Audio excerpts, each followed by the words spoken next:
ఆలోచిద్దాం, ఆశీర్వదిద్దాం. ఉమ్మడి నల్గొండ, ఖమ్మం, వరంగల్ పట్టభద్రుల ప్రశ్నించే గొంతు తీన్మార్ మల్లన్నకు మొదటి ప్రాధాన్యత ఓటు వేసి గెలిపిద్దాం. అమ్మా ఇదే పినపాక కాన్స్టిట్యున్సీలో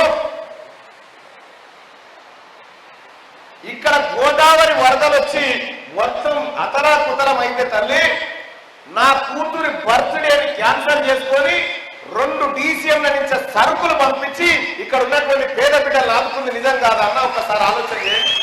నిజమా కాదా?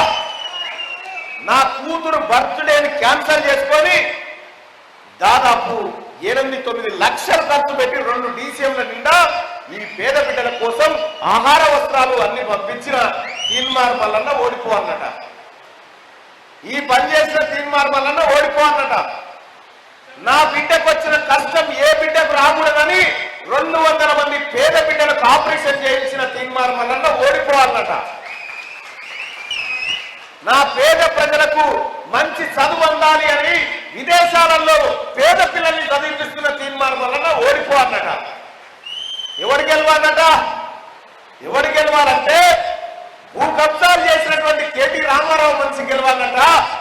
బ్రోకరిజం చేసేటువంటి కల్వకుంట్ల తారక రామారావు అభ్యర్థులు గెలవాలన్నట. ఈ 117 చట్టాలను అమలు చేయకుండా మోసం చేసి పోరు పోగులిస్తానికి మోసం చేసిన కేసీఆర్ అభ్యర్థి గెలవాలన్నట. ఏమన్నా పొంతనుందా వాళ్ళకు? మనకు ఎక్కడన్నా మ్యాచ్ అవుతుందా? ఎక్కడన్నా మ్యాచ్ అవుతుందా? ఆలోచిద్దాం, ఆశీర్వదిద్దాం. ఉమ్మడి నల్గొండ, ఖమ్మం, వరంగల్ పట్టభద్రుల ప్రశ్నించే గొంతు తీన్మార్ మల్లన్నకు మొదటి ప్రాధాన్యత ఓటు వేసి గెలిపిద్దాం.